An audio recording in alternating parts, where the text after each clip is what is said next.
entrevista es para ver más o menos cómo los acontecimientos en la historia del Ecuador y las relaciones en la comunidad han influido de cierta manera en sus vidas y si ha sido de una manera positiva o negativa en la construcción de su identidad ecuatoriana.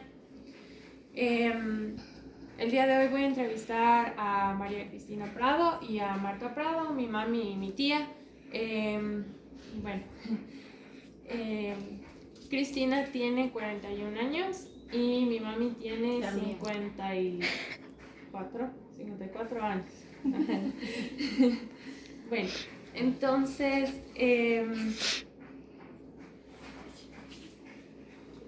hubo un acontecimiento más o menos en 1999 me parece, que hubo el cambio de la dolarización aquí en el Ecuador. Entonces quisiera que me cuenten más o menos dónde estaban ustedes en ese momento, si estaban aquí en el Ecuador y cómo afectó eso en sus vidas y qué vieron ustedes en el entorno, o sea, qué fue lo que pasó en el país. ¿Quién empieza? Cualquiera de los dos puede empezar. Yo no estaba aquí, yo estaba en Estados Unidos y las noticias que me llegaban eran de Crónica Roja, de Univisión y Televisa, de suicidios, de gente que se lanzaba de los puentes. La realidad del por qué se dio el cambio no llegaba y cómo se retomó la dolarización o se tomó la dolarización no llegaba, solamente el tema de Crónica Roja, suicidios, muertes, pero claro, por la familia se sabía que había mucho sufrimiento, mucho problema porque se perdió dinero con la dolarización. Muchas personas que tenían el dinero en el banco se quedaron con $25 de lo que antes tenían miles y millones de sucres y eso fue difícil, pero creo que fue para bien. Y yo ya estaba casada, pero estaba a punto de irme a Estados Unidos con mi hija y fue un tiempo de crisis muy, muy grave. Me acuerdo que el feriado duró 3 días. Cerraron los bancos y no atendieron y de repente cambiaron al dólar y luego se veía en la televisión gente que lloraba en la televisión y también se sabía que había habido gente que había gente que se suicidaba. Fue un tiempo que recuerdo que fue muy grave económicamente para el Ecuador. Costaba $1, 25,000 sucres eran $1. Y cuando yo fui a Estados Unidos y le vi que mi hermano le daba a su hijo $5, para mí eso era todo un mensual, era el dinero que se recibía del trabajo después de un mes y no podía encajar en mi cerebro. Pero como dice la Cristi, yo creo que fue en buena hora que nos dolarizamos realmente, aunque mucha gente se aprovechó de eso. ¿Por qué crees que viajaste a Estados Unidos justo en ese momento? Yo viajé a Estados Unidos huyendo de la pobreza del Ecuador. ¿Crees y que ahí varias familias empezaron, claro, desde ese tiempo empezó a emigrar la gente, luego en mayor número, pero yo creo que fui una de las primeras que emigraron, sí. Antes de la dolarización, ¿qué fue lo que le motivó a la gente para viajar a otros países? ¿Qué es lo que estaba pasando en ese momento en el país para que se vean que había, no sé, tal vez alguna inestabilidad política o Claro, social o económica? Terrible inestabilidad económica y política. Incluso y antes de la dolarización. Claro, pues es que Esa fue la consecuencia de la crisis, la dolarización.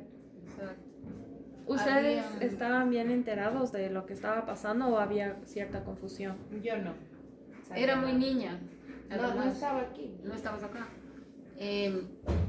No era muy claro, pero el hambre era clara. El hambre, la necesidad, aún la clase media sufría de privaciones. Y sí, claro, el trabajo muy duro y se ganaba muy poco y no duraba ni para la semana. Era una pobreza generalizada, terrible. A lo que me refiero es que si es que en algún momento ustedes llegaron a tener claridad de lo que ocurría. Es decir, ustedes supieron exactamente, se les comunicó por qué estaba ocurriendo o simplemente ocurrió. Simplemente ocurrió.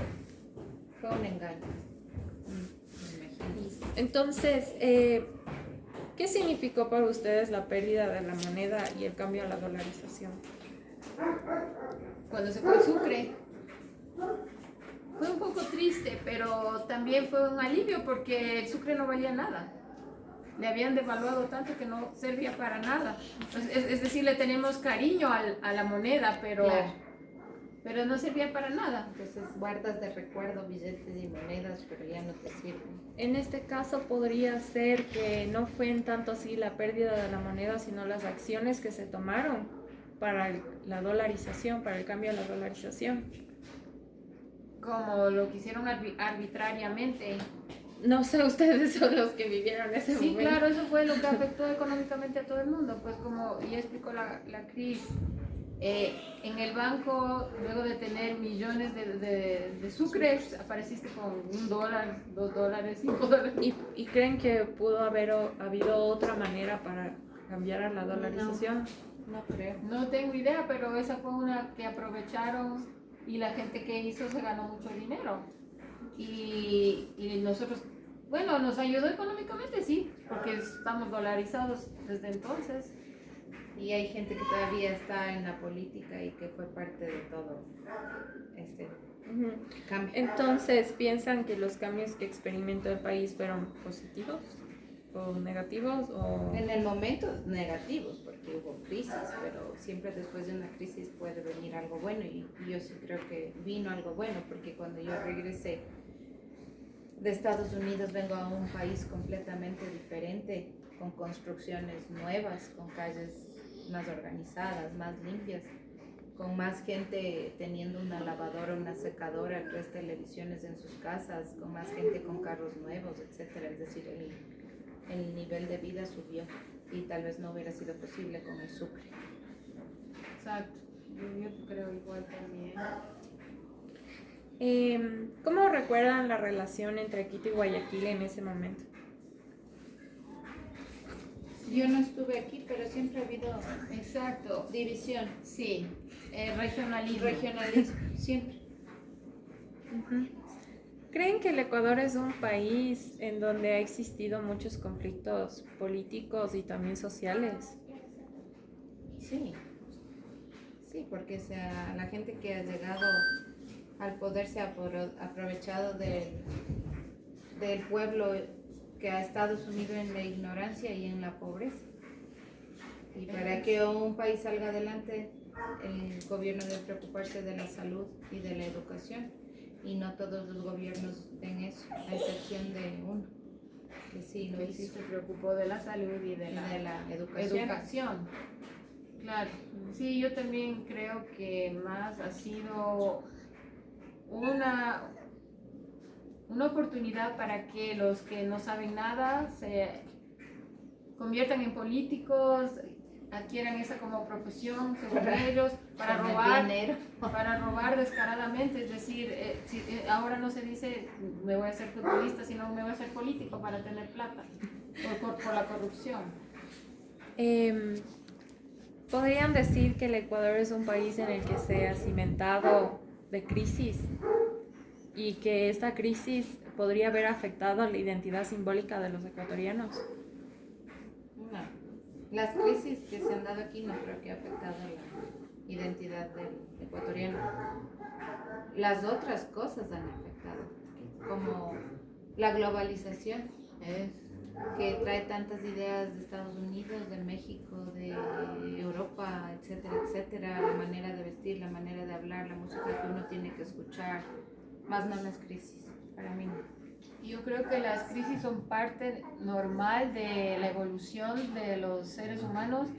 Nosotros como país pobre y latinoamericano fuimos parte también de los grupos de revolución que siempre les han callado, les han exterminado, y esas podrían llamarse crisis, pero más crisis es que el grupo dominante no le haya mantenido al pueblo sumido en la ignorancia. Eso para mí es mayor crisis y mayor robo. ¿Qué defines tú como un pueblo dominante? Un pueblo La dominante. oligarquía. Para mí. Ya, o sea, oligarquía en otros términos un poco más claros. Los que hacen lo que les da la gana, como subirse a un avión, se cae el avión, se van llevando la plata, esconden todo lo que se ve ahora en las noticias como nunca lo hemos visto antes.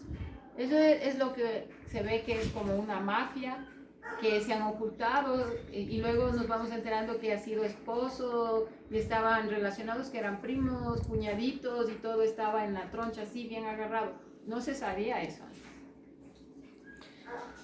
¿Creen que los símbolos y mitos en los que se ha construido la nación son confusos o problemáticos? Para mí no. Desde sus orígenes. ¿Dices Sí, tú? No. desde sus orígenes. Sí, podríamos actuar como Manuelita Sáenz, la historia del Ecuador sería ahora diferente. O como todos los que iniciaron la nación. De patriotas, seguro. Claro, que dieron la vida, ¿no? Realmente la vida y el dinero de sus bolsillos para una causa que en ese momento era la libertad. Yo creo que nos ha costado entender que somos mestizos, pero sí fue posible. Yo creo que en el gobierno anterior llegamos a tener cierto orgullo y fuimos conocidos mundialmente porque nos reconocieron finalmente como algo, que en este país no había solo corrupción o crímenes, sino que habían otras realidades, como cuando se hizo propaganda del turismo y La biodiversidad. el tren y tantas cosas buenas que se hizo, las hidroeléctricas, porque se llegó hasta exportar electricidad a otros países. Y hablando de regionalismo, ahorita yo no creo que exista ese nivel de regionalismo que había antes. Yo creo que eso sí ha mermado un poco. Y es el patriotismo el que te lleva a eliminar el regionalismo. Y el ejemplo del amor a la patria inicia en el gobierno, para mí. No en el pueblo. Es que si hay un pueblo ignorante necesita ser educado. Y si el gobernante le enseña a amar a la patria, va a amar, pero si no le enseña, no. ¿No sienten que hay cierta diferencia en identidad de acuerdo a las clases sociales o a los grupos étnicos, tal vez? Sí. Yo creo que tal vez la clase alta no es tan orgullosa de su país y mejor lo aprovecha. Es decir, yo vivo aquí porque disfruto, paso bien, pero como tener identidad y amor, eso yo creo que sí puede estar en las clases bajas, eso no tan claro, pero más en la clase media. No, el amor a la patria, el orgullo, el nacionalismo, mucho más allá de simplemente el fútbol, sino de sentirse parte de algo. Yo sí lo he visto en las clases, en el campo, en las clases pobres. Yo he visto eso, un sentido de amor a lo que son. Yo sí he visto. Y la última pregunta para finalizar. ¿Creen que sería bueno cambiar los símbolos conocidos? ¿Cómo qué? No sé, tal vez el himno nacional. Hace unos años escuchamos que iban a cambiar algunas letras del himno nacional porque una parte del yugo español, porque en realidad los españoles nos colonizaron y o sea, nos tocó apropiar su cultura y... No, yo creo que se debería mantener todo. Yo también no creo que eso tenga importancia, porque al fin y al cabo puede ser una letra poéticamente escrita, pero lo importante es saber, ¿no?, lo que somos, sentir eso, Y vivir. y tú aprendes desde pequeño a sentir viendo el escudo, viendo los colores de la bandera y cantando el himno nacional, entonces debería mantenerse. Ok, ya. Muchas gracias. ¿Ok?